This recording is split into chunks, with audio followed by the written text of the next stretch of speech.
नमस्कार दोस्तों, स्वागत है आपका स्टडी फॉर सिविल सर्विसेज में। वीडियो को पूरा देखिए। कोई भी आपका फीडबैक है, कोई सजेशन है, तुरंत वीडियो में कमेंट करके जरूर बताइए। अच्छा लगे तो वीडियो लाइक जरूर कर लीजिए और ऐसे वीडियो लगातार फ्री में पाने के लिए चैनल को तुरंत सब्सक्राइब कर लीजिए और बेल आइकन को जरूर टैप कर लीजिए ताकि आगे भी सारे वीडियो आपको मिलते रहे। यूट्यूब में फॉलो करते हैं तो प्लीज ये वाला फ्री टेलीग्राम चैनल जरूर ज्वाइन कर लीजिएगा। सारे नोटिफिकेशन, सारे अपडेट यहीं पे आते हैं, ध्यान रखिएगा। स्टडी फॉर सिविल सर्विसेज का कोई भी पेड ग्रुप अगर आपको ज्वाइन करना है तो सिर्फ 856480530969606089786445 यही नंबर है हमारे, सिर्फ जहां पे कॉल या व्हाट्सएप कर सकते हैं।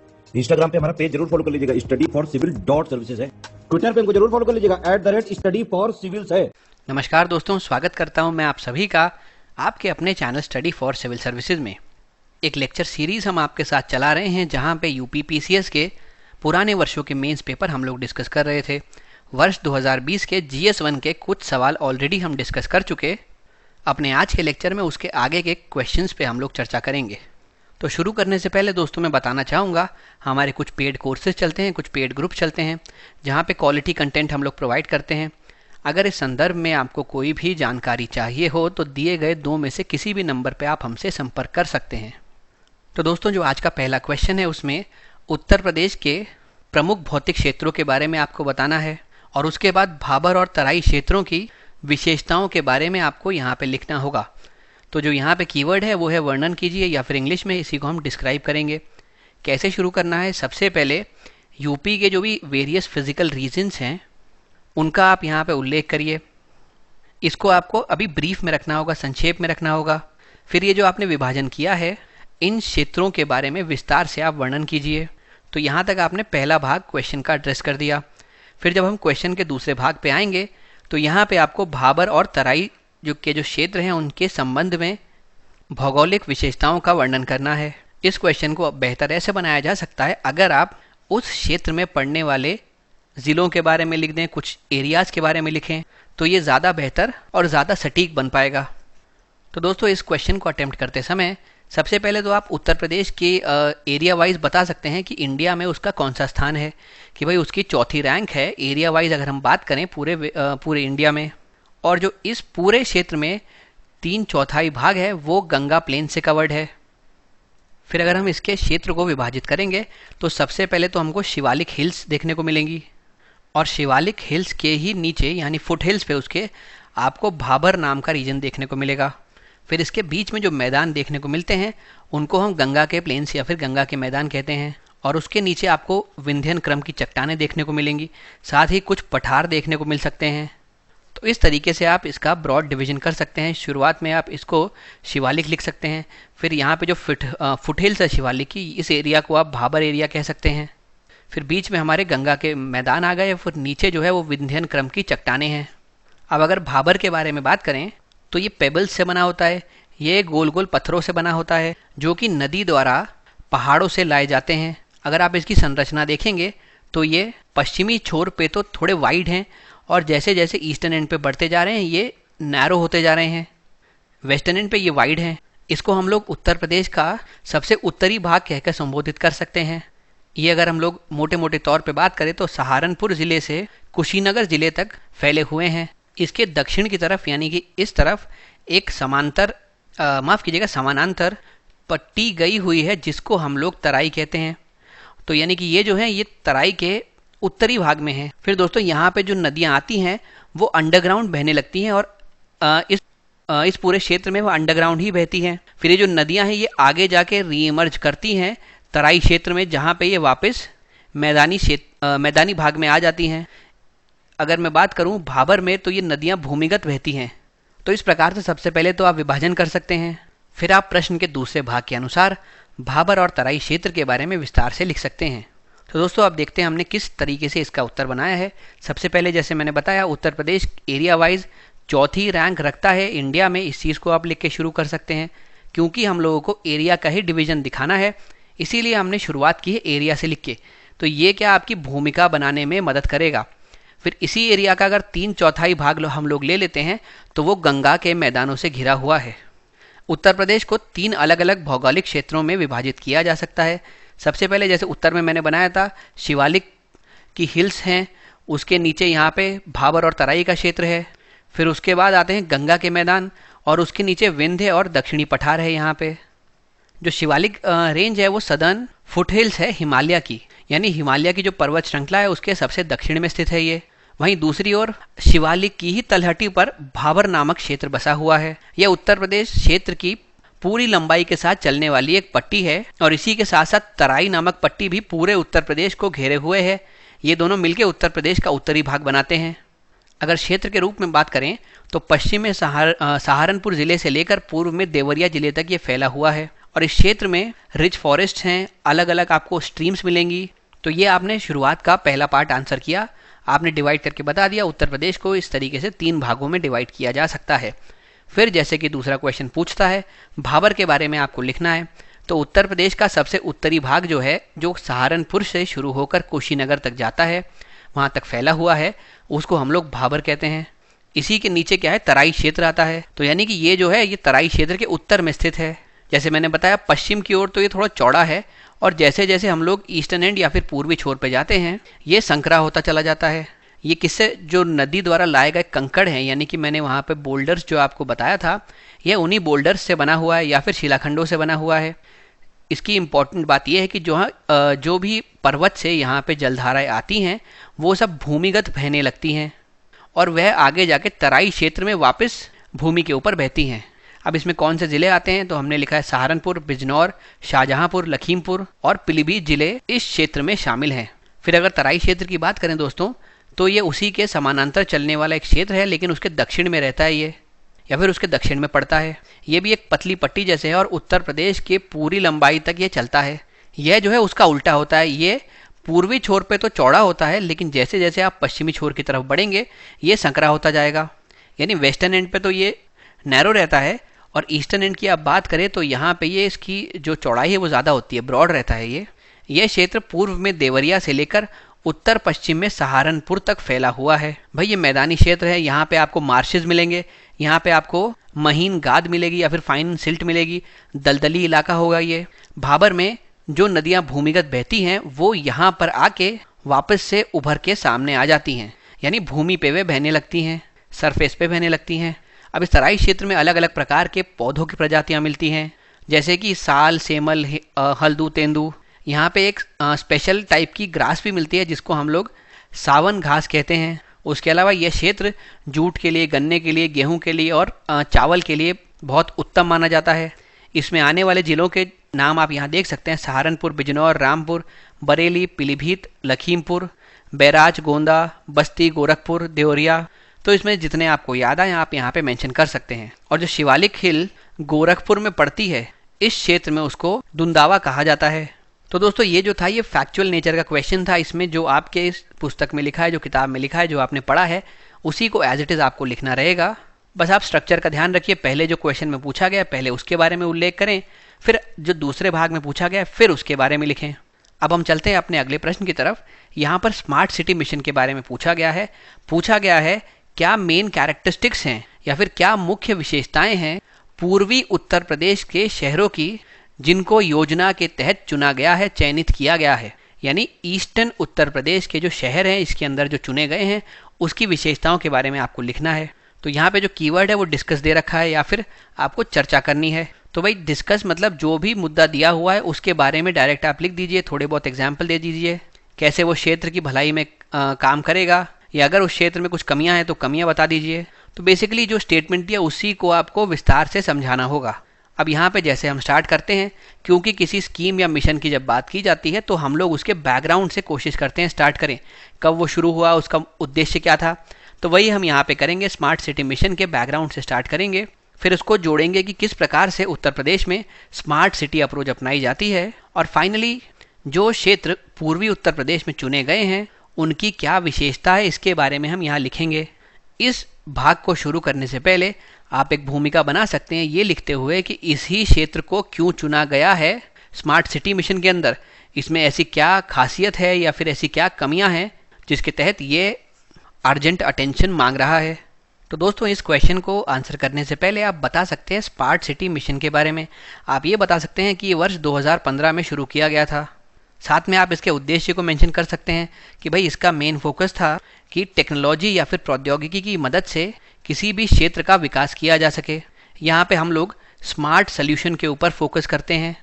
ये कुल मिला के शुरू में 5 साल का प्रोग्राम होने वाला था और इसमें जो लक्ष्य रखे गए थे या जो गोल रखा गया था वो था कि एक तो लोगों के जीवन की गुणवत्ता में सुधार लाना और एक क्षेत्र की इकोनॉमिक ग्रोथ या फिर आर्थिक विकास को आगे बढ़ाना, उसको प्रोत्साहित करना। तो इस प्रकार से इस मिशन के बारे में लिख के आप अपना उत्तर शुरू कर सकते हैं। फिर आप लिखेंगे कि भाई उत्तर प्रदेश में भी स्मार्ट सिटी मिशन के अंतर्गत कुछ जगह या फिर कुछ क्षेत्र को चुना गया है। जैसे कि क्वेश्चन में लिखा है ईस्टर्न यूपी यानी कि पूर्वी उत्तर प्रदेश, तो आप उसके बारे में लिखिए। आप लिख सकते हैं कि भाई इस एरिया का जो पोटेंशियल है, जो क्षमता है वो तो अच्छी है, लेकिन हमेशा ये क्षेत्र जो है पिछड़ा हुआ रहा है। अब ये क्यों पिछड़ा रहा है यहाँ पे आपको उसके बारे में बताना होगा। तो उस क्षेत्र की विशेषता आप बता सकते हैं कि भाई इस क्षेत्र में एग्रीकल्चर या फिर कृषि जो है वो मेन ऑक्यूपेशन रहता है। इस वजह से भी लोगों की जो आय है वो सीमित है, ज़्यादा वो कमा पाते नहीं, जिसकी वजह से इस क्षेत्र की इकोनॉमिक ग्रोथ हो नहीं रही है। उसके अलावा इस क्षेत्र में जो अर्बनाइजेशन है या जो शहरीकरण है उसकी गति भी धीमी है। जितना इसके आसपास के क्षेत्र जल्दी विकास कर गए, जितना उनका डेवलपमेंट हो गया, उस अनुपात में इसका डेवलपमेंट हो नहीं पाया। ये मार्केट से जो जो लिंक होते हैं उसके संदर्भ में भी पिछड़ा हुआ रहा है। जैसे कि अगर मैं कमर्शियलाइजेशन की बात करूं तो वाणिज्यिक तौर पर भी ये क्षेत्र पिछड़ा रहा है। उसके अलावा इसके मार्केट से लिंकेजेस कम हैं। उसके अलावा कुछ आपूर्ति श्रृंखला की भी कमियां हैं, जिसके चलते यह क्षेत्र पिछड़ गया है। तो ऐसा क्षेत्र जिसमें क्षमता के नाम पे तो बहुत कुछ है, लेकिन फिर भी वो पिछड़ा हुआ है, उस क्षेत्र के विकास के लिए स्मार्ट सिटी मिशन के अंतर्गत यही क्षेत्र चुना गया है। अब दोस्तों हम देखते हैं किस प्रकार से इसका उत्तर हमने लिखा है। जैसे मैंने बात की, सबसे पहले तो आप ये लिख सकते हैं कि कब ये मिशन शुरू किया गया, तो 25 जून 2015। पूरी डेट याद ना रखे तो भी चलेगा, 2015 याद रखिए। और इसका फोकस क्या था, किसी भी क्षेत्र के आर्थिक विकास को गति देना है हमको, और प्रौद्योगिकी के इस्तेमाल से वहाँ के लोगों के जीवन को बेहतर बनाना है, उसको गुणवत्तापूर्ण बनाना है और इसी से समग्र क्षेत्र का विकास करना है। ये जो 5 साल का कार्यक्रम था, ये मुख्य रूप से इसके ऊपर केंद्रित था कि भाई स्मार्ट परिणामों को हमको लागू करना है विभिन्न क्षेत्रों में, जिससे कि हमको हमारे अपेक्षित परिणाम हासिल हो पाएं। इसका एक लक्ष्य ये रखा गया था कि आर्थिक विकास को तो बढ़ावा देना है और स्थानीय क्षेत्र के विकास को बढ़ावा देकर प्रौद्योगिकी का उपयोग करके लोगों के जीवन की गुणवत्ता को बेहतर करना है। अब जैसे अलग अलग राज्य इसके तहत चुने गए हैं, ऐसे उत्तर प्रदेश में भी कुछ क्षेत्र हैं जो इसके तहत चयनित हुए हैं। अगर फोकस एरिया की बात करें तो उत्तर प्रदेश का पूर्वी क्षेत्र इसके तहत चुना गया है। अब राज्य में आर्थिक व्यवस्था जो है उसके संबंध में ये जो क्षेत्र है ये पिछड़ा हुआ रहा है, इसी कारणवश इसको हमने चुना है। ये जो क्षेत्र है ये कई सारे इंडिकेटर्स में अच्छा नहीं करता, जैसे जनसंख्या इसमें अधिक है, घनत्व अधिक है, और प्राथमिक शिक्षा में जो ड्रॉप आउट रेट है उसके कंपैरिजन में भी ये शीर्ष स्थान रखता है। तो ये चिंताजनक कारण है। ये दिखाते हैं कि ये क्षेत्र का विकास हो नहीं पाया है, क्योंकि शिक्षा जो है वो इस क्षेत्र में इतनी प्रबल है नहीं। फिर क्षेत्र का जो मुख्य व्यवसाय है वह है कृषि, इस वजह से भी यहाँ पे जो लोगों की आय है वो कम है। उसके अलावा शहरीकरण की गति भी यहाँ पे धीमी है। तो अगर आप डेवलपमेंटल इंडिकेटर्स पे ध्यान देंगे तो ओवरऑल निष्कर्ष ये निकलेगा कि ये जो क्षेत्र है इसकी अच्छी पोजीशन आती नहीं है इन डेवलपमेंट इंडिकेटर्स में। अपने पड़ोसियों की तुलना में जो इसमें विकास की गति रही है वो धीमी रही है। व्यवसायीकरण के संदर्भ में, औद्योगिकीकरण के संदर्भ में, व्यापार के संदर्भ में और परिवहन के संदर्भ में यह जो क्षेत्र है ये अच्छे से कनेक्टेड नहीं है। इन चीज़ों का यहाँ पे विकास हुआ नहीं है, जिसकी वजह से जो मैंने बताया मार्केट से लिंकेजेस बहुत कम है, मार्केट लिंकेज कम है। इसकी वजह से जो कृषि पे यहाँ की अर्थव्यवस्था डिपेंड करती है वो भी बहुत अच्छी या इकोनॉमिकली रिवॉर्डिंग बन नहीं पाती। तो परिणाम स्वरूप ऐसी स्थिति में सरकार को इस क्षेत्र पर ध्यान देने की अति आवश्यकता है और इसी को ध्यान में रखते हुए सरकार ने इसके विकास के लिए यह कदम उठाया है और वह इसके विकास के लिए प्रयासरत है। तो दोस्तों अगर हम स्मार्ट सिटी से जुड़ी हुई और भी चीज़ें समझने की कोशिश करते हैं तो ये जो मिशन है इसमें कई सारे छोटे छोटे कंपोनेंट्स है। भाई अगर आपको स्मार्ट सिटी डेवलप करनी है तो सबसे पहले एजुकेशन का विकास करना होगा, एक ऐसी सोसाइटी का निर्माण करना होगा जो समावेशी हो। उसके अलावा इसमें क्रिएटिविटी के लिए जगह होनी चाहिए, इसकी इकोनॉमी भी स्मार्ट होनी चाहिए, यहाँ पर नवाचार पे जोर देना चाहिए, उत्पादकता बढ़ाने के लिए प्रौद्योगिकी का प्रयोग करना चाहिए, नवाचार को भी यहाँ पे आप उत्पादकता बढ़ाने में इस्तेमाल कर सकते हैं। उसके अलावा ये लोकल लेवल पे और ग्लोबल लेवल पे कनेक्टेड होना चाहिए, लिंकेज अच्छे होने चाहिए।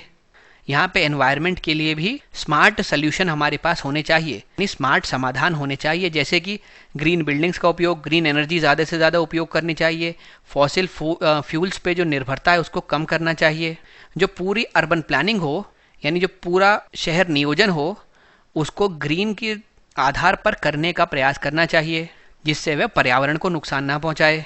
फिर जो है गवर्नमेंट है या जो प्रशासन है उसको भी स्मार्ट होना ज़रूरी है, यानी ट्रांसपेरेंसी होनी चाहिए, पारदर्शिता होना चाहिए, जो डेटा है वो जनता के लिए ओपनली एक्सेसिबल होना चाहिए।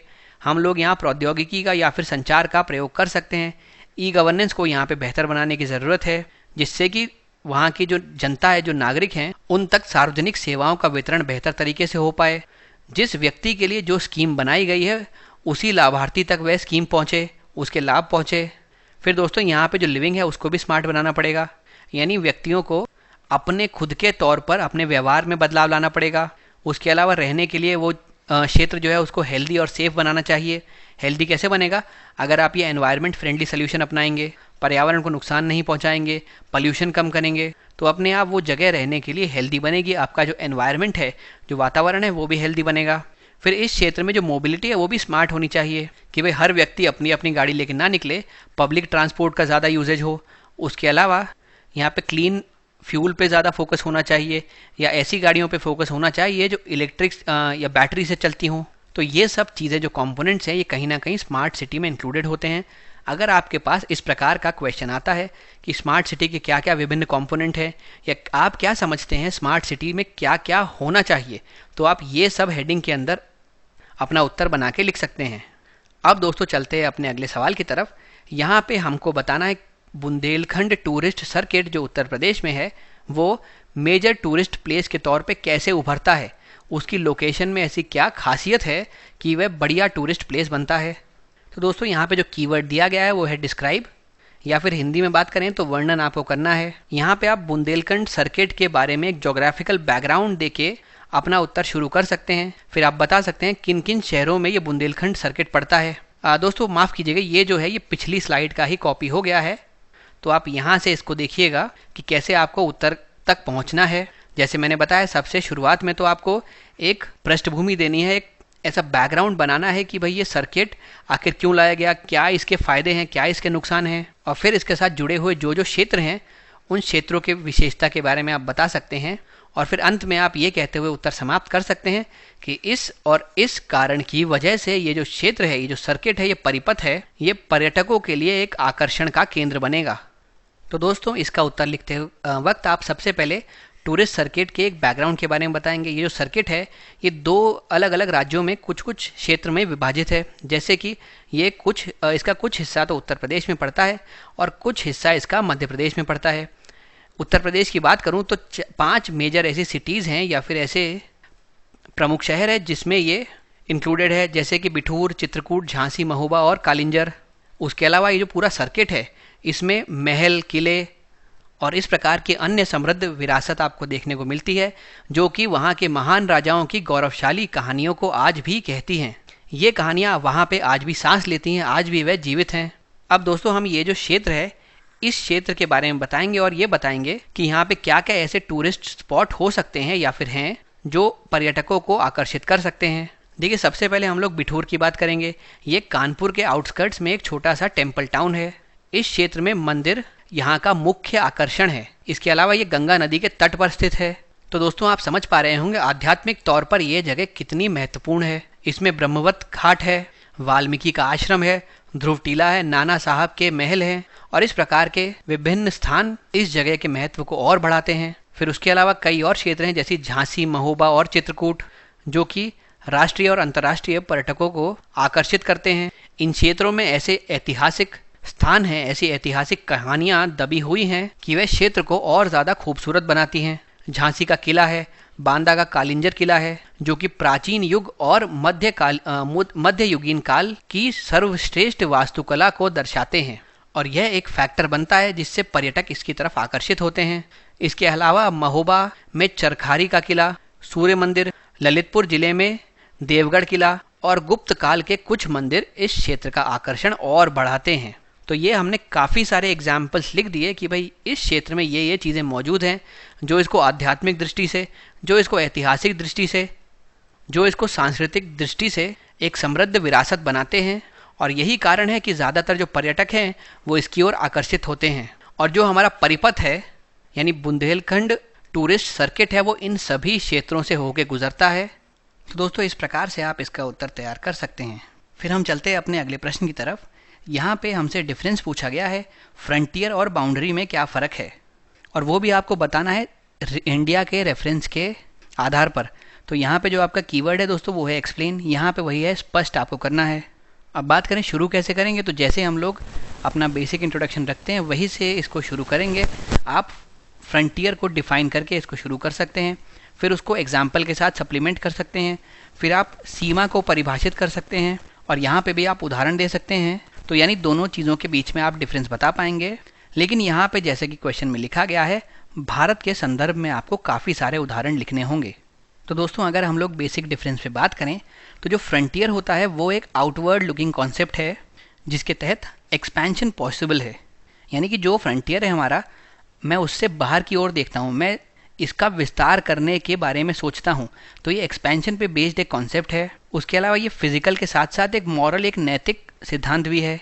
ये अगर मैं वैसे बात करूँ तो कोई दो राज्यों के बीच में एक बफर का काम करता है, और क्योंकि ये बफर है तो दोनों ही राज्यों के पास ये संभावना होती है कि अगर फ्यूचर में उन्होंने विस्तारवादी नीति अपनाई तो ये वे अपने अंदर ले सकते हैं। इसीलिए ये आउटवर्ड लुकिंग होता है। अब वहीं पे बाउंड्री या फिर सीमा की हम लोग बात करें तो ये फिक्स्ड है। ये जो डिलीनिएट की गई है या तो लेजिस्लेशन के आधार पे या फिर किसी संधि के आधार पे, या फिर दोनों देशों ने द्विपक्षीय वार्ता के तहत कोई बाउंड्री डिलीनिएट की हो या कोई रेखा इस प्रकार से खींची हो जिसके इस तरफ तो एक राज्य, एक स्टेट या फिर एक कंट्री माना जाएगा और इसके इस तरफ दूसरा कंट्री, या फिर बेहतर मैं कहूँ तो दो एंटिटीज़ के बीच में ये रेखा है जो उनको डिवाइड करती है। ये बेसिकली दोनों एंटिटीज़ की कितनी पॉलिटिकल लिमिट हो सकती है उस चीज़ को निर्धारित करती है। तो दोस्तों अब देखते हैं इसका उत्तर हमने किस प्रकार बनाया है। सबसे पहले फ्रंटियर के बारे में कहा गया है, ये भौतिक और नैतिक दोनों तरीके की अवधारणा है। ये सिर्फ फिजिकल कॉन्सेप्ट नहीं है। मुख्य रूप से इस क्षेत्र के हम बाहर की ओर देखते हैं, यानी कि यहाँ पे हम लोग आगे बढ़ने की नीति को अपनाते हैं। हम लोग इसमें विस्तार की संभावना के साथ आगे बढ़ते हैं। इसे एक राजनीतिक और भौगोलिक क्षेत्र के रूप में वर्णित किया जा सकता है जो किसी भी राजनीतिक इकाई को या उसकी निश्चित सीमा के परे होती है। यानी ये अगर आपकी सीमा है तो इसके बाहर का जो क्षेत्र होगा वो फ्रंटियर हो सकता है, और वो कितना भी बड़ा हो सकता है और उसके और एक्सपेंशन की भी पॉसिबिलिटी है। तो वही चीज़ हमने यहाँ पे लिखी है कि इसके विस्तार की भी संभावना मौजूद होती है। इसके अलावा इसे एक सीमावर्ती भूमि के रूप में वर्णित किया जा सकता है जो दो अलग अलग राज्यों को सेपरेट करती हो और दोनों के बीच में बफर का कार्य करती हो। तो जो भी बफर होता है वो किसी एक का नहीं होता, वो काइंड ऑफ एक ट्रांजिशन एरिया है, और दोनों ही क्षेत्रों के पास संभावना होती है अपनी विस्तारवादी नीति के अंतर्गत इस क्षेत्र को अपने अंदर मिलाने की। जैसे कि हम बात करें तो भारत और नेपाल के बीच में जो हिमालय सीमांत है वो यहाँ पे परफेक्ट एग्जाम्पल के तौर पे आप बात कर सकते हैं। फिर दूसरी तरफ अगर हम लोग बाउंड्री की ओर ध्यान दें तो दोस्तों या तो किसी कानून से या संधि से या किसी समझौते के द्वारा या ऐसे ही वार्ता से, अभ्यास से एक रेखा स्थापित की जाती है, और इस रेखा को सीमा कहा जाता है। ये दो क्षेत्रों को विभाजित करती है। यह मुख्य रूप से राजनीतिक क्षेत्र की अंतिम सीमा मानी जाती है। ये या तो मौखिक रूप से निर्धारित होती है या फिर जमीन पर कोई भौतिक निशान बनाए जाते हैं जिसके आधार पर इसको निर्धारित किया जाता है। जैसे कि तिब्बत के साथ हमारी लाइन ऑफ एक्चुअल कंट्रोल है, पाकिस्तान के साथ लाइन ऑफ कंट्रोल है, तो इनको दोस्तों हम सीमा कहेंगे। अगर हम लोग भारत के नक्शे पे देखें तो ये जो लाइन ऑफ कंट्रोल है या फिर जो चीन के साथ हमारी लाइन ऑफ एक्चुअल कंट्रोल है ये तो आएगी बाउंड्री में, और ये जो बीच में ऐसा क्षेत्र है जहाँ पे हिमालयाज एग्जिस्ट करते हैं वो नेपाल और इंडिया के बीच में सीमांत की तरह काम करेगा। अब दोस्तों इस प्रकार से आप टेबल बना के भी इसका आंसर कर सकते हैं। भाई फ्रंटियर क्या एक एरिया है जो डिफाइंड नहीं होता। भाई जो हिमालयाज हैं क्या वो डिफाइंड है? वो डिफाइंड नहीं होते, और दोनों ही मतलब अपने दोनों तरफ के क्षेत्रों के किसी के भी पूरे कंट्रोल में नहीं होते। इसीलिए इस क्षेत्र को हम लोग बफर एरिया भी कहते हैं या फिर ट्रांजिशन क्षेत्र कहते हैं। ये फ्रंटियर की मौजूदगी की वजह से कोई भी दो क्षेत्र एक दूसरे के डायरेक्ट कॉन्फ्लिक्ट में नहीं आते, और ये भी इस बात को और मजबूत करता है कि ये बफर स्टेट की तरह काम करते हैं। अब जो बाउंड्री है दोस्तों, ये तो वेल डिफाइंड है भाई। अगर मान लेते हैं एक ट्रीटी या किसी लेजिस्लेशन से तय हुआ है कि ये बाउंड्री है पाकिस्तान और इंडिया के बीच में, तो यही बाउंड्री रहेगी। ये वेल डिफाइंड है और ये दोनों ही राज्यों द्वारा कंट्रोल की जाती है। ये जो बाउंड्री है ये दोनों ही देशों को आपस में डायरेक्ट कांटेक्ट में लाती है और इसीलिए कॉन्फ्लिक्ट की संभावना को ये बढ़ाती है। अब जब से टेक्नोलॉजी आ गई है तो उसके कारण से जो सबसे दूर दराज के फ्रंटियर्स हैं उनको भी डीलिमिट कर दिया गया है, डिमार्केट कर दिया गया है, जिसकी वजह से जो पोटेंशियल है कॉन्फ्लिक्ट का दो अलग अलग कंट्रीज के बीच में वो बढ़ गया है। और इससे इस बात को और ज़्यादा हवा मिली है कि एग्जैक्ट बाउंड्रीज मार्क की जाएं अलग अलग एरियाज़ के बीच में। दोस्तों फिर हम चलते हैं अपने अगले सेक्शन की तरफ। ये सेक्शन बी है। हर एक क्वेश्चन में जो मैक्सिमम शब्द सीमा होती है वो होते हैं 200 शब्द। आपको प्रयास करना है 180 में ही आपको आंसर समाप्त करना है। हर एक क्वेश्चन के साथ जो मैक्सिमम मार्क्स अलोकेटेड होते हैं वो होते हैं 12 नंबर। फिर इसके आगे हम इसका पहला सवाल देखते हैं। यहाँ पे पूछा गया है कि वेस्ट का क्या प्रभाव रहा है भारत के एजुकेशन के ऊपर। इस चीज़ को आपको क्रिटिकली एग्जामिन करना है, यानी भारतीय शिक्षा के क्षेत्र पर पश्चिमी एलिमेंट्स का, पश्चिमी तत्वों का या पश्चिम का क्या प्रभाव रहा है, इसका आपको समालोचनात्मक परीक्षण करना है। तो दोस्तों यहाँ पे हम वेस्ट की बात करेंगे तो आप ब्रिटिशर्स की एजुकेशन से संबंधित पॉलिसीज़ का भारत पे प्रभाव लिख सकते हैं। तो यहाँ पे अगर आप शुरुआत करेंगे तो आप ये लिख के शुरू कर सकते हैं कि ब्रिटिश का क्या एटीट्यूड रहा था शुरुआत में एजुकेशन के प्रति, यानी उनका जो रवैया था वो उदासीन था शुरुआत में। फिर आप ये दर्शाने की कोशिश करें कैसे उनका जो एटीट्यूड है उसमें चेंज आया और उन्होंने एजुकेशन की तरफ फोकस करना शुरू कर दिया। इसके पीछे भी विभिन्न कारण थे दोस्तों। सबसे पहले उनको अपने कपड़ों के लिए या अपने उत्पादों के लिए मार्केट चाहिए था। मार्केट तभी बनेगा जब इंडियंस को एजुकेट करेंगे, तो इंडियंस को एजुकेट करके उनको जागरूक करके अपने गुड्स के लिए ही मार्केट बना रहे थे। उसके अलावा ब्रिटिश के अलग अलग फैक्ट्रीज या फिर अलग अलग एंटिटीज़ में सर्व करने के लिए इंडियंस चाहिए थे, तो वो भी एक रीज़न था कि स्किल डेवलपमेंट पे फोकस किया जा रहा था। ये सब आप यहाँ पे लिख सकते हैं और जो इंटेंशंस हम बात कर रहे हैं फिर इसके बारे में आप यहाँ पे जिक्र करें। तो दोस्तों इसको आप शुरू करने के टाइम पे ये लिख सकते हैं कि शुरुआत में जो ब्रिटिश ईस्ट इंडिया कंपनी का एटीट्यूड था वो अपैथेटिक था, यानी कि वो उदासीन रवैया अपनाते थे भारत में शिक्षा के प्रति। वो भारत में शिक्षा प्रणाली को विकसित करने के लिए या फिर उसमें सुधार करने के लिए बिल्कुल भी चिंतित नहीं थे, उसके डेवलपमेंट पे वो ध्यान देते नहीं थे। उनका सिर्फ एक ही मेन मकसद था कि भारत से तो जितना हो सके प्रॉफिट निकालो और अपनी जेबें भर लो। लेकिन फिर उनको आगे जाके कुछ समस्याओं का सामना करना पड़ा, कुछ प्रॉब्लम्स आई, जैसे कि इंडिया एक बहुत बड़ा टेरिटोरियल क्षेत्र था, एक बहुत बड़ी एंटिटी थी जिसको रूल करना अपने आप में बहुत टीडियस, बहुत मुश्किल टास्क था। तो उनका एम ये था कि अगर हम लोग अपनी एजुकेशन इंडियंस में दे देंगे, उसका इंडियंस प्रसार करेंगे, तो वेशभूषा में तो इंडियंस रहेंगे लेकिन जो है उनकी लॉयल्टी अपने आप ब्रिटिशर्स की तरफ आ जाएगी। एक बार वे ब्रिटिशर्स से वफादार हो गए तो उनको हम लोग अलग अलग जगह पे एम्प्लॉय कर सकते हैं जहाँ पे वो ब्रिटिश का ही काम करेंगे। और इसी के चलते फिर उन्होंने मास एजुकेशन पे ध्यान देना शुरू कर दिया। फिर आगे आप देखेंगे क्रिश्चियन मिशनरीज़ यहाँ पे आने लगे थे। तो क्रिश्चियन मिशनरीज़ का तो मेन फोकस ही ये था कि लोगों का धर्म परिवर्तन करके उनको क्रिश्चियंस में बदल दिया जाए, उनको मॉडर्न एजुकेशन दी जाए। और साथ ही उनको ये भी कहा गया था कि भाई आपको एक मार्केट तैयार करना है ब्रिटिश के उत्पादों के लिए इंडिया में। तो मार्केट में सामान बिकेगा तब जब आप उनको एजुकेट करेंगे, शिक्षित करेंगे, जब आप उनमें अवेयरनेस या फिर जागरूकता फैलाएंगे। तो इसके वजह से भी ब्रिटिशर्स ने एजुकेशन की तरफ ध्यान देना शुरू किया। यही चीज़ आप आके देख सकते हैं। भारत एक बहुत डाइवर्स पॉलिटिकल एंटिटी था, एक विविध राजनीतिक इकाई था और इस पे इसी वजह से शासन करना इतना आसान था नहीं। इसको ध्यान में रखते हुए अंग्रेज़ों ने किया यह कि उन्होंने उच्च और मध्यम वर्ग को शिक्षा प्रदान करना शुरू की।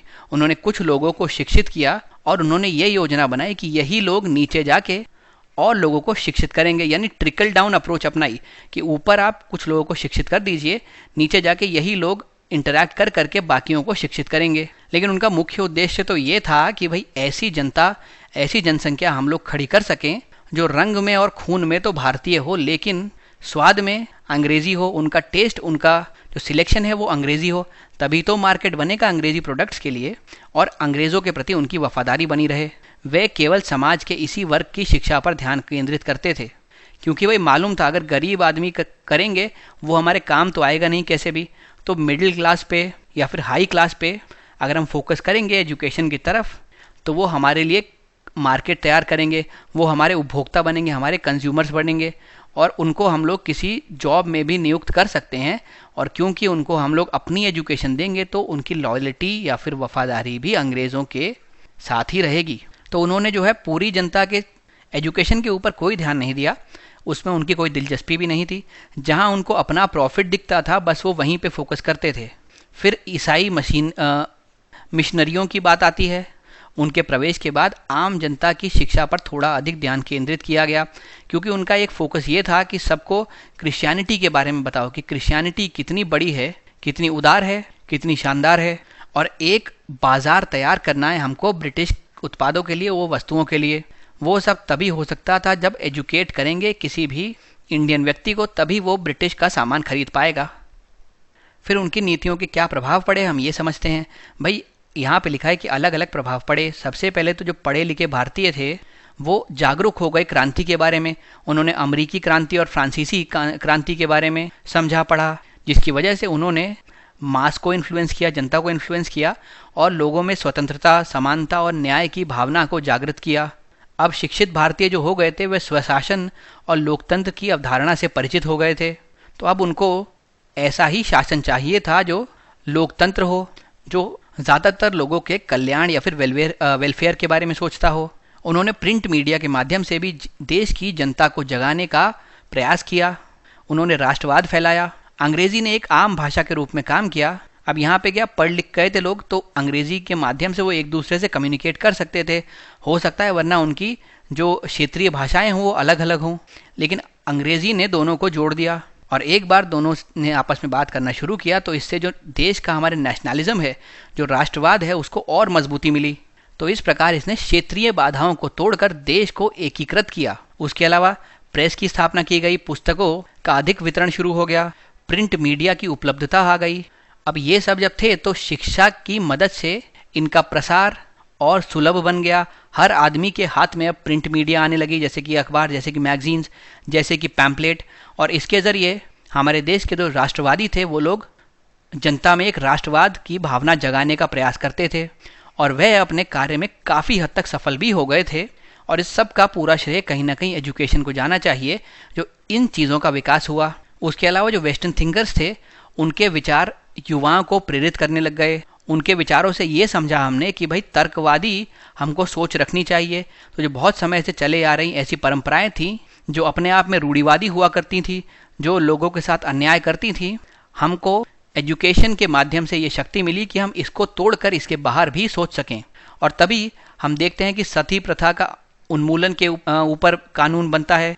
विधवाओं का पुनर्विवाह, जो कि शायद कभी सोचा भी नहीं जा सकता था, उसके ऊपर चर्चा होना शुरू हो गई।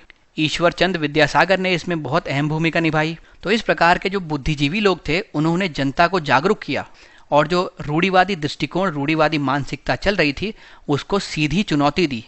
ये सब तो अच्छे अच्छे परिणाम थे कि किस प्रकार से जो अंग्रेज़ों ने या फिर जो वेस्टर्न एजुकेशन यहाँ पे आई है उसका क्या फ़ायदा हुआ है। तो दोस्तों इसको हमने दो पहलुओं में समझा कि एक तो अंग्रेज़ों ने जो एजुकेशन यहाँ पे बांटी वो भी हम वेस्टर्न एजुकेशन में ही देखते हैं, और वेस्टर्न थिंकर्स के जो आइडिया यहाँ पे आए हैं वो भी हम वेस्टर्न एजुकेशन में ही देखेंगे। उसको दोनों को इस्तेमाल करते हुए हमने ये उत्तर तैयार किया है। इसके सकारात्मक प्रभाव तो लिख दिए, लेकिन हर सिक्के के दो पहलू होते हैं, तो इसकी अपनी कुछ सीमाएं भी थी। जैसे सबसे पहले तो भारतीय लोग अपने पारंपरिक जीवन जीने और सीखने के तरीके से अलग हो गए थे। वो अपने ट्रेडिशंस से दूर हो गए थे और अब वो वेस्टर्न थिंकिंग की ओर ज़्यादा झुकाव रखते थे। जो हमारी देश से हमारी जड़ें जुड़ी हुई थी वो कमज़ोर होने लगी थी, और जैसे मैंने बताया वेस्टर्न थिंकिंग की ओर ज़्यादा हम लोग अपना झुकाव दिखाने लगे थे। जन शिक्षा की उपेक्षा करते हुए अंग्रेज़ों ने शिक्षा को दुर्गम बना दिया था। मास एजुकेशन पे वो फोकस करते नहीं थे, वो केवल एक सेक्शन को एजुकेट करने में पूरा फोकस रखते थे जो एजुकेट होने के बाद उनके ही काम आ सकते हैं। तो इस वजह से शिक्षा जो है दुर्गम बन गई। प्रौद्योगिकी, प्राकृतिक विज्ञान जैसे विषयों ने पूरी तरीके से आउटकास्ट बिहेवियरल सहा, यानी उन पे बिल्कुल ध्यान नहीं दिया गया, उनको एकदम बाहर कर दिया गया। तो इसने क्या किया, देश को टेक्नोलॉजिकली एडवांस्ड होने से रोक लिया। भाई अगर आप साइंस टेक्नोलॉजी पे ध्यान देंगे, नेचुरल साइंस पे ध्यान देंगे, तो ऐसे लोग निकलेंगे जो साइंस की तरफ रुझान रखते होंगे। लेकिन अगर साइंस या फिर टेक्नोलॉजी को हम सब्जेक्ट के तौर पे रखेंगे ही नहीं, उसको नेग्लेक्ट कर देंगे, तो कैसे किसी भी व्यक्ति का उस तरफ रुझान उत्पन्न होगा। ये अल्टीमेटली देश की प्रौद्योगिक विकास को हैम्पर कर सकता है। फिर दोस्तों हम बात करते हैं, अगर क्वेश्चन ऐसे आ जाए कि ब्रिटिश के आगमन से पहले किस प्रकार की शिक्षा प्रणाली यहाँ पे चला करती थी, तो उसके बारे में हमने यहाँ पे कुछ पॉइंट्स लिखे हैं, आप इनको अपने उत्तर में इस्तेमाल कर सकते हैं। सबसे पहले तो महिला और निचली जातियों के सदस्यों को बाहर रखा जाता था, क्योंकि यहाँ पे आप देखेंगे काफ़ी हद तक रूढ़िवादी व्यवस्था चलती थी। जब हमने देखा वेस्टर्न थिंकर्स आए, उसके बाद इस प्रकार की जो मानसिकता है उसको चुनौती दी गई, वो चैलेंज हुई। तो यहाँ पे महिला को, निचली जातियों को शिक्षा के दायरे से बाहर रखा जाता था। शिक्षा का अधिकार एक विशेष वर्ग को ही रहता था। शिक्षा प्रणाली किसी भी स्टैंडर्डाइज करिकुलम पे टिकी हुई नहीं थी, कोई ऐसा पाठ्यक्रम था नहीं। कक्षा में ग्रंथ पढ़ाए जाते थे, यानी कि रिलीजियस एजुकेशन पे भी ध्यान दिया जाता था, जैसे कि पुराण, वेद, कुरान और अन्य प्राचीन ग्रंथ। अब धार्मिक ग्रंथों के आधार पर ही मदरसों में मुसलमानों को और गुरुकुल में हिंदुओं को शिक्षा दी जाती थी। यहाँ भी रिलीजियस एजुकेशन का आप जो स्ट्रॉन्ग होल्ड है उसको देख सकते हैं।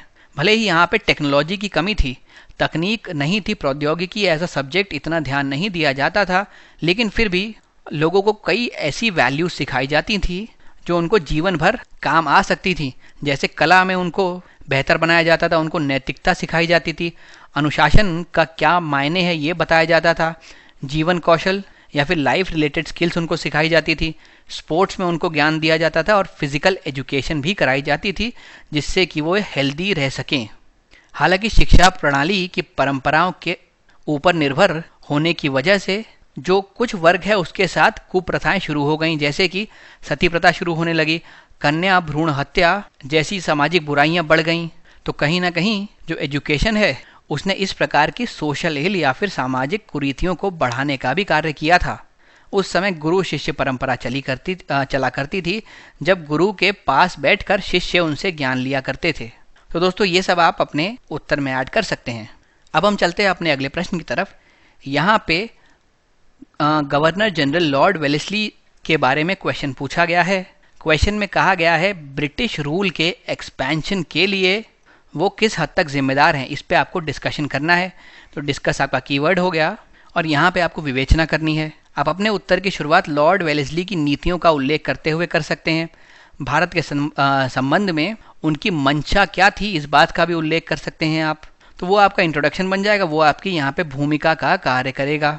फिर इसके आगे आप बता सकते हैं कि अपने कार्यकाल के दौरान उन्होंने क्या क्या ऐसी चीज़ें की, क्या क्या ऐसे एक्ट्स किए जिसकी वजह से ब्रिटिश शासन का विस्तार हुआ है। यहाँ पे उदाहरण दीजिए, अगर कोई उन्होंने जंग लड़ी हो तो उसके बारे में बताइए, तब दोस्तों आपका उत्तर बेहतर बन पाएगा। इस प्रकार के क्वेश्चंस में उदाहरण का बहुत अहम योगदान रहता है, आप एग्जाम्पल्स देना बिल्कुल ना भूलें।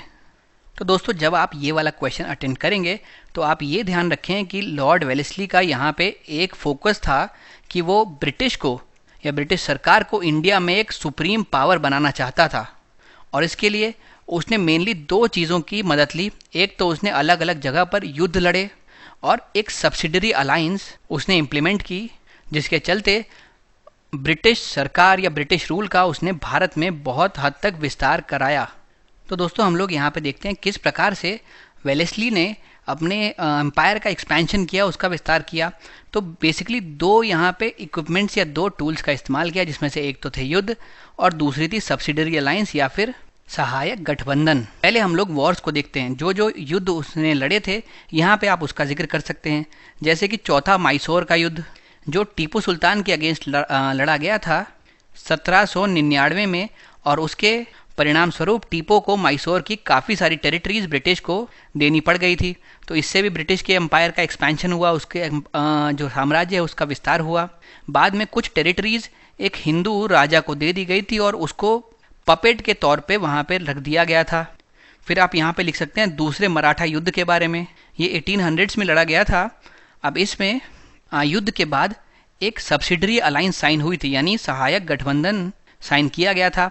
इसको हम लोग ट्रीटी ऑफ बसाई के नाम से भी जानते हैं, और इसके अंतर्गत भोसले और सिंधिया को अपनी काफ़ी सारी टेरिटरीज यहाँ पे छोड़नी पड़ गई थी। फिर बैड गवर्नेंस या फिर कुशासन के आधार पर कुछ टेरिटरी जैसे कि सूरत, जैसे कि तंजौर, जैसे कि कर्नाटक वेलेस्ली द्वारा हड़प ली गई थी। फिर इसी में आप एक और फर्रुखाबाद की भी बात लिख सकते हैं। भाई फर्रुखाबाद को इसीलिए हड़प लिया गया था क्योंकि उसका जो शासक था वो नाबालिग था। तो ये जो युद्ध हैं, आप इसके 3-4 एग्जाम्पल दे दीजिए, ये दिखाने के लिए कैसे कैसे धीरे धीरे वह अलग अलग क्षेत्रों के राजाओं से युद्ध करके उनकी टेरिटरी को हड़पता चला गया और ब्रिटिश साम्राज्य के एक्सपेंशन की तरफ बढ़ता चला गया। अब हम लोग सब्सिडरी अलायंस पे बात करते हैं या फिर सहायक गठबंधन पे बात करते हैं।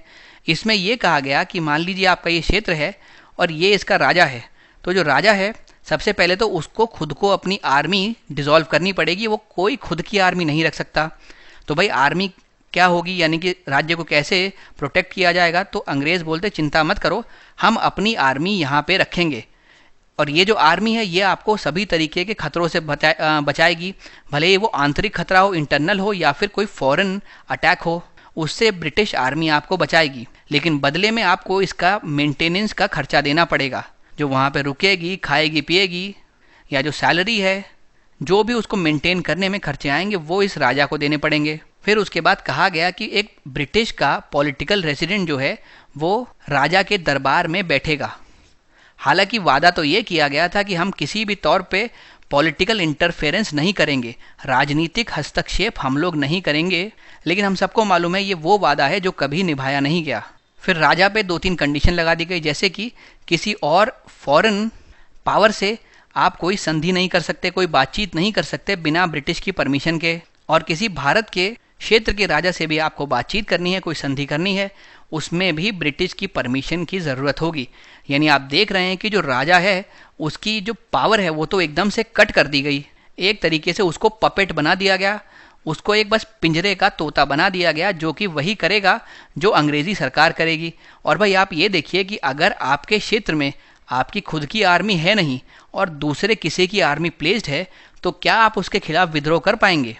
क्योंकि भाई आर्मी जो है वो तो अंग्रेज़ों की है, आप यहाँ के राजा होने के नाते अगर उनके खिलाफ विद्रोह करते हैं तो ये आर्मी तुरंत आपके ही खिलाफ आप पे अटैक कर देगी। इस तरीके से राजा को पूरी तरह अपाहिज कर दिया गया था और ये लॉर्ड वेलेस्ली की विस्तारवादी नीतियों का हिस्सा थी। अब दोस्तों यही चीज़ हम अपने आंसर में देख सकते हैं।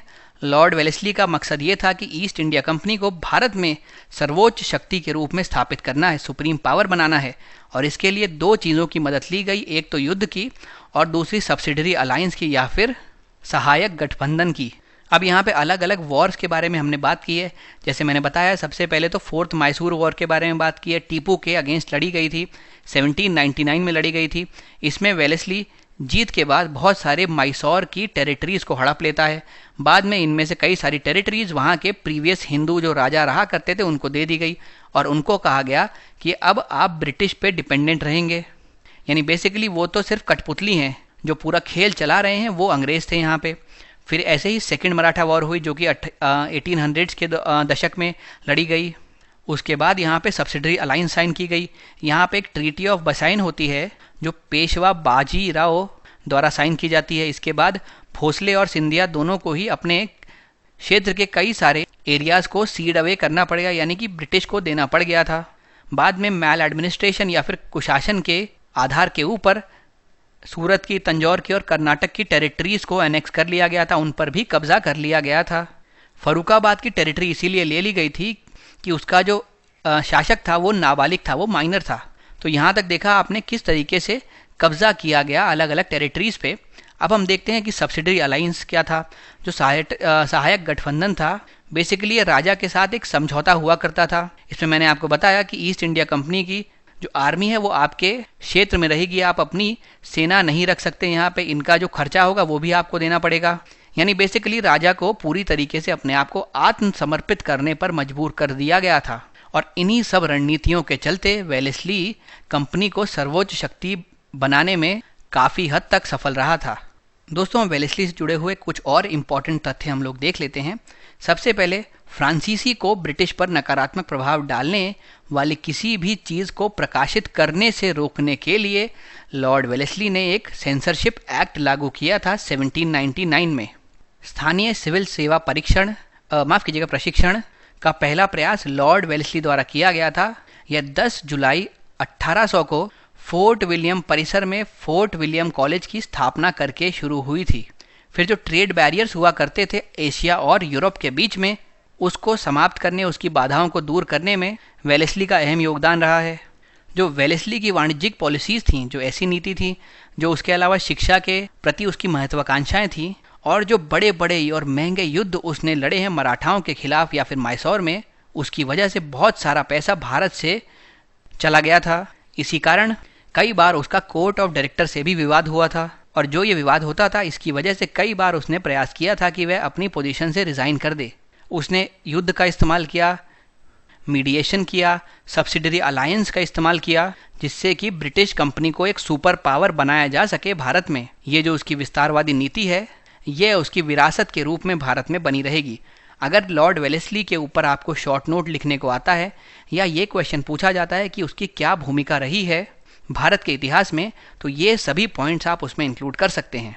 पीछे हमसे सिर्फ पूछा गया था कि विस्तारवादी रणनीति के बारे में बताइए, तो हमने सिर्फ युद्ध और सब्सिडरी अलायंस तक ही रखा था। लेकिन अगर जनरल तौर पे आपसे पूछा जाए लॉर्ड वेलेस्ली के बारे में बताइए, उसका भारत में योगदान बताइए, तो ये सारे पॉइंट्स आप उसमें इंक्लूड करेंगे। दोस्तों फिर हम चलते हैं अपने अगले प्रश्न की तरफ। यहाँ पे जैकोबियंस के बारे में हमसे पूछा गया है। फिर हमसे पूछा गया है कि फ्रेंच रेवोल्यूशन में उनकी क्या भूमिका थी। कोई मुख्य शब्द है नहीं, ये सीधा साधा प्रश्न है। इसमें जो पूछा गया है बस आपको उसको उत्तर देना है। सबसे पहले पूछा गया जैकोबियंस कौन थे, तो अपना आंसर उन्हीं को या फिर उन्हीं के बारे में बताते हुए आप शुरू कर सकते हैं। बाद में उनसे जुड़ा हुआ कुछ बैकग्राउंड आप दे सकते हैं, फिर आप उनकी भूमिका बता सकते हैं फ्रेंच रेवोल्यूशन में क्या रही। अब दोस्तों अगर देखें हम तो इसको कैसे आप आंसर करेंगे। सबसे पहले आप बताएंगे फ्रेंच रेवोल्यूशन के दौरान जैकोबियन क्लब या फिर जैकोबियन संघ एक क्रांतिकारी और सबसे लोकप्रिय राजनीतिक संघ के तौर पे उभर के सामने आया। ये जो संघ के सदस्य थे ये खुद को जैकोबियंस कहा करते थे, और इस संघ का आधिकारिक नाम society of friends of the constitution हुआ करता था।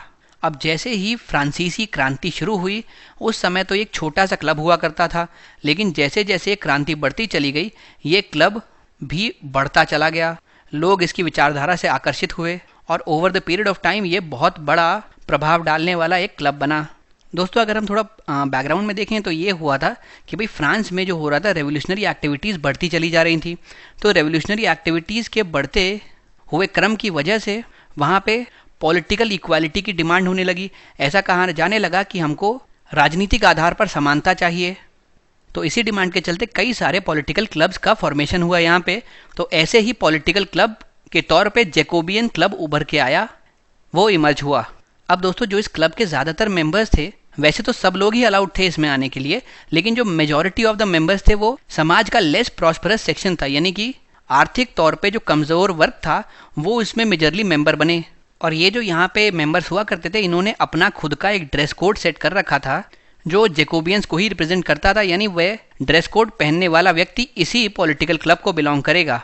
अब दोस्तों जैसे जैसे फ्रेंच रेवोल्यूशन या फिर फ्रांसीसी क्रांति आगे बढ़ी, ये जो इन्फ्लुएंस है जो जैकोबियन क्लब प्रभाव डाल रहा था लोगों के ऊपर, वो बढ़ता चला जा रहा था।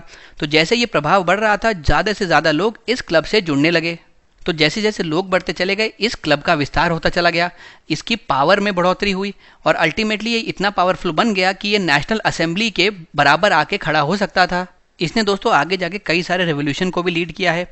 जैसे कि 1792 के आसपास फ्रांस में हो ये रहा था कि वहाँ पे फूड सप्लाईज में कमी हो रही थी, उतनी खाद्यान्न की आपूर्ति हो नहीं पा रही थी जितनी उसकी मांग थी, जितनी डिमांड थी। तो उसकी वजह से वहाँ के लोग पहले ही बहुत गुस्साए हुए थे। तो उन सब ने मिलके जैकोबियन क्लब के अंडर एक रेवोल्यूशन किया था वहाँ पे। तो ये जो रेवोल्यूशन हुआ दोस्तों, इसके तहत ये धीरे धीरे करके पावर में आने लगे। तो यहाँ पे हमने वही चीज़ लिखी है कि उन्होंने गवर्नमेंट को एस्टैब्लिश किया जिसकी क्षमता ये थी कि वह किसी भी सिचुएशन से डील कर सके, भले ही वॉर से डील कर सके, इकोनॉमिक केओस हो उससे डील कर सकते, या फिर आंतरिक कोई रिबेलियन हो, कोई विद्रोह हो तो उससे भी डील कर सके। ये बहुत स्ट्रॉन्ग सपोर्टर थे कि भाई राइट टू प्रॉपर्टी होना चाहिए, क्योंकि मैंने आपको बताया कि इसमें जो लोग थे वो समाज के निचले वर्ग के या फिर आर्थिक तौर पे कमज़ोर वर्ग के लोग हुआ करते थे। तो इस वजह से वो इस प्रकार के अधिकार मांगेंगे जो लिबरल होंगे, जो जन कल्याण के लिए होंगे। उनका ये भी फेवर था या फिर उनका ये भी पक्ष था कि एक लिबरल इकोनॉमी, एक लिबरल अर्थव्यवस्था, एक उदार अर्थव्यवस्था को सेटअप किया जाए और जो ट्रेड हो वो फ्री हो, यानी मुक्त व्यापार के वे पक्ष में रहते थे। और जिस प्रकार से उन्होंने जनता के साथ अपना संबंध बनाया था वह इंटरवेंशनिस्ट इकोनॉमी से संबंधित पॉलिसीज को परसू कर सकते थे। इस प्रकार जैकोबियन जो है वह एक विचारधारा के रूप में उभरा था। 1789 जब फ्रांसीसी क्रांति हुई थी तो उस दौरान उसको लागू किया गया था। वह विचारधारा धीरे धीरे लोगों को प्रभावित करने लगी और लोग आके उससे जुड़ने लगे। अब जैकोबियन के सबसे प्रभावशाली सदस्यों में या फिर उनके लीडर की बात करें तो आप यहाँ मैक्सिमिलियन रॉबेस्पियर के नाम ले सकते हैं। साथ में दोस्तों आप ये भी याद रख सकते हैं कि जैकोबियन क्लब का एक बहुत इंपॉर्टेंट ये भी योगदान रहा है कि उसने वोटिंग राइट को लागू करवाया है। इससे पहले होता है था कि कुछ ही एक्टिव मेंबर्स को यह अधिकार दिया जाता था कि वो वोट कर सकते हैं, लेकिन जैकोबियन क्लब ने जो एक नई विचारधारा लोगों में भरी उसके तहत सब लोगों ने साथ मिलके एक रिवोल्ट किया। रिवोल्ट के बाद जब वो और पावरफुल बन गया तो उसने कहा भाई आज के बाद से जो व्यक्ति 21 साल या उससे ऊपर है उसको वोट देने का अधिकार होगा, भले ही वे किसी भी जाति से बिलोंग करता हो, कितना ही पैसा हो, कितना ही गरीब हो, कितना ही अमीर हो, वो अगर 21 साल से ऊपर है तो उसको वोट करने का अधिकार दिया जाएगा। लेकिन दोस्तों यहाँ से कुछ जुड़ी हुई जो डार्क चीज़ें हैं वो भी हमको समझनी पड़ेंगी। देखिए जब जैकोबियन क्लब यहाँ पे पावर में आ जाता है और जिस दौरान उसने शासन किया तो वो जो पूरा टाइम पीरियड था, वो जो पूरा एरा था, उसको टेरर या फिर आतंक का एरा या उसको आतंक का युग कहा गया। और धीरे धीरे करके ये जो पूरा क्लब था ये बैन कर दिया गया था।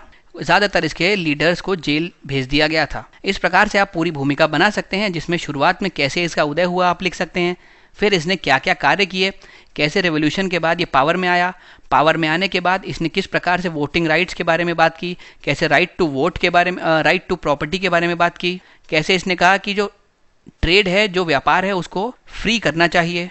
फिर उसके बाद कैसे इसका जो ये युग था ये टेरर का युग बनता चला गया और बाद में इसको बैन कर दिया गया और इसके कई सारे लीडर्स को जेल में भेज दिया गया।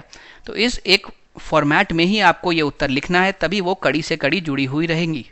फिर दोस्तों चलते हैं हम अपने अगले प्रश्न की तरफ। यहाँ पे हम लोगों को कॉन्सेप्ट समझाना है नेशन और सिटीजनशिप के बीच में, और इसको हम सांप्रदायिकता के आधार पर बताएंगे, यानी हम सांप्रदायिकता के लेंस से देखते हुए ये बताएंगे कि राष्ट्र और नागरिकता का क्या कॉन्सेप्ट है, और इसमें आपको क्रिटिकल एग्जामिन करना है या फिर समालोचनात्मक परीक्षण इसका आपको करना है। शुरुआत में आप बताएंगे कि भाई नेशन क्या होता है, फिर बताएंगे सिटीजनशिप क्या होती है, फिर आप बताएंगे कम्युनलिज्म क्या होता है। क्योंकि दोस्तों जब आप क्वेश्चन देखेंगे तो इसमें तीन बड़े बड़े कीवर्ड्स हैं, एक नेशन है, एक सिटीजनशिप है और एक कम्युनलिज्म है। तो तीनों को आप अलग अलग जगह पे बताएंगे, फिर आप बताएंगे कि इन तीनों में क्या रिलेशनशिप एग्जिस्ट करती है, कैसे कम्युनलिज्म दोनों ही चीज़ों को प्रभावित करता है। तो दोस्तों इस क्वेश्चन को आंसर करते समय सबसे पहले हम लोग सिटीजनशिप बताते हैं। क्या होता है, बेसिकली एक लीगल रिलेशनशिप है जो एक इंडिविजुअल और एक स्टेट के बीच में डेवलप होती है। तो वही हमने लिखा है कि एक व्यक्ति अपने राज्य के प्रति निष्ठा रखता है और बदले में राज्य द्वारा संरक्षण का हकदार होता है। इस संबंध को नागरिकता के रूप में वर्णित किया जा सकता है। तो पहले आपने बताया सिटीजनशिप क्या होती है, फिर दूसरा हम बताएंगे नेशन क्या होता है। अब नेशन क्या है, एक ऐसा सेट है जिसमें बहुत सारी कम्युनिटीज़ एक साथ रहती हैं। तो अब अलग अलग कम्युनिटीज़ अगर एक साथ रहेंगी तो उनके अपने अलग अलग प्रथाएं होंगी, उनके अलग अलग विश्वास होंगे, अलग बिलीफ होंगे, अलग फेथ होंगे, अलग कल्चर्स होंगे, अलग कस्टम्स होंगे। तो इसीलिए जो नेशन है ये बहुत सारी चीज़ों को अपने अंदर सम्मिलित करता है, अलग अलग आइडल्स, सोशल ट्रेडिशन के, एथनिसिटी के, कस्टम्स के, यानी परंपराएं अलग अलग होंगी, नस्ल अलग अलग होंगी, रीति रिवाज अलग होंगे, और ये सब की सब जो धारणाएं हैं ये राष्ट्र यह एक शब्द अपने अंदर समाहित किए हुए है। अब भारत में कितने अलग अलग वर्ग के लोग, कितने अलग अलग समुदाय, कितने अलग अलग धर्म के लोग एक साथ रहते हैं, उन सब की अपनी अलग परंपराएं होती हैं, संस्कृति अलग है, रीति रिवाज अलग हैं, लेकिन भारत सबको एक साथ एकजुट करके होने के लिए प्रेरित करता है। तो इसीलिए राष्ट्र का जब हम उपयोग करते हैं किसी भी संदर्भ में तो हम इस पूरी एंटिटीज़ के लिए बात कर रहे हैं जहाँ पे बहुत सारे अलग अलग कम्युनिटीज़, समुदाय एक साथ रहते हैं। अब अगर किसी भी व्यक्ति की बात करें तो नागरिक वो कुछ एक आधार होते हैं, उनके अनुसार बन सकता है। जैसे कि कई बार बर्थ के अकॉर्डिंग बनता है, कई बार अगर शादी कर लेता है वहाँ पे किसी सिटीजन से तो उसको नागरिकता हासिल हो जाती है। इकोनॉमिक सिटीजनशिप भी होती है। और अब अगर बात करूँ तो एक देश में जितने भी लोग रहते हैं या फिर एक नेशन के जो मेंबर्स होते हैं वो साथ मिलके एक ही एस्पिरेशन शेयर करते हैं। जैसे हमारे हिंदुस्तान में जितने भी लोग रहते हैं कहीं ना कहीं उनके मन में ये महत्वाकांक्षा है, ये एस्पिरेशन है कि हम साथ मिलकर अपने देश को आगे बढ़ा सकें, इसकी उन्नति के लिए प्रयास कर सकें। तो जितने भी लोग इसके अंदर होंगे वो एक तरीके की आकांक्षाएं रखेंगे, एक तरीके की आकांक्षाएं साझा करेंगे। लेकिन अगर कम्युनलिज्म की बात करूं तो ये एक विचारधारा है, ये आइडियोलॉजी है। यह एक समुदाय को एकजुट करने और उस समुदाय के भीतर के भेदों को दूर करने पर केंद्रित है। लेकिन समस्या यह है कि एक समुदाय तो एकजुट हो गया, पर इस अवधारणा के चलते दूसरे समुदाय से उसके भेदभाव बढ़ जाते हैं। तो ये जो अवधारणा है ये एकता का रुख अपनाती है अपने समुदाय के प्रति, लेकिन यहाँ पे एक समुदाय अन्य समुदायों के खिलाफ हो जाता है। तो दोस्तों हम लोग यहाँ पे फिर एंड में ये लिखेंगे कि ऐसी कोई डायरेक्ट रिलेशनशिप है नहीं किसी स्पेसिफिक कम्युनिटी और स्टेट के बीच में उसके मॉडर्न फॉर्म में। भाई बहुत सारी यहाँ पे बेसिस होते हैं एक नेशन के अंदर जिसके आधार पे वो फॉर्म होता है, यानी समुदाय की पहचान के आधार जैसे धर्म, भाषा, नस्ल आदि एक राष्ट्र का निर्माण कर भी सकते हैं और नहीं भी। भाई हो सकता है एक राष्ट्र जो हो वो पूरी तरीके से धर्म पर आधारित हो, या भाषा उसमें सबकी एक हो, या नस्ल सबकी एक हो, लेकिन ज़्यादातर केसेस ऐसे देखे जाते हैं जहाँ पे बहु समुदाय एक साथ एक राष्ट्र में रहते हैं। तो इस प्रकार से अगर ये सांप्रदायिक आइडेंटिटी की हम लोग बात करें, उसका नेशन बिल्डिंग से कोई सीधा संबंध नहीं है। लेकिन भाई एक बात निश्चित है, इसकी जो नेगेटिव अवधारणा है या फिर अगर ये सांप्रदायिकता अपने चरम पर चली जाएगी तो ये राष्ट्र निर्माण का विरोध जरूर कर सकती है। यह एक राष्ट्र को छोटे छोटे हिस्सों में बांट सकती है और एक क्षेत्र के लोगों को दूसरे क्षेत्र के लोगों के समक्ष कॉन्फ्लिक्ट में ला सकती है। यह इसीलिए राष्ट्र निर्माण की विचारधारा को विखंडन की ओर ले जाता है। तो आपने बताया नेशन क्या है, आपने बताया सिटीजनशिप क्या है, और फिर आपने बताया कम्युनलिज्म क्या है। यानी ये जो है ये मेनली कम्युनिटी पे बेस्ड है। तो अगर हम ये बोलें कि कम्युनिटी के बेसिस पे किसी राष्ट्र का फॉर्मेशन होता है और उसके नागरिकों को सिटीजनशिप मिलती है, तो वो ठीक नहीं है, वो हर जगह अप्लाई नहीं होता, इनफैक्ट इंडिया में ही अप्लाई नहीं होता। तो कम्युनलिज्म का ऐसा कोई डायरेक्ट रिलेशन है नहीं, लेकिन हाँ नेगेटिव रिलेशन ज़रूर है। अगर कम्युनलिज्म अपने चरम पर चला गया तो फिर ये राष्ट्र निर्माण में अवरोध बनेगा। तो दोस्तों इसी के साथ हम अपना आज का डिस्कशन समाप्त करते हैं। इसके आगे के सवाल आने वाले लेक्चर्स में डिस्कस किए जाएंगे। आप पूरे लेक्चर के दौरान मेरे साथ बने रहे, इसके लिए मैं आपका धन्यवाद करता हूँ।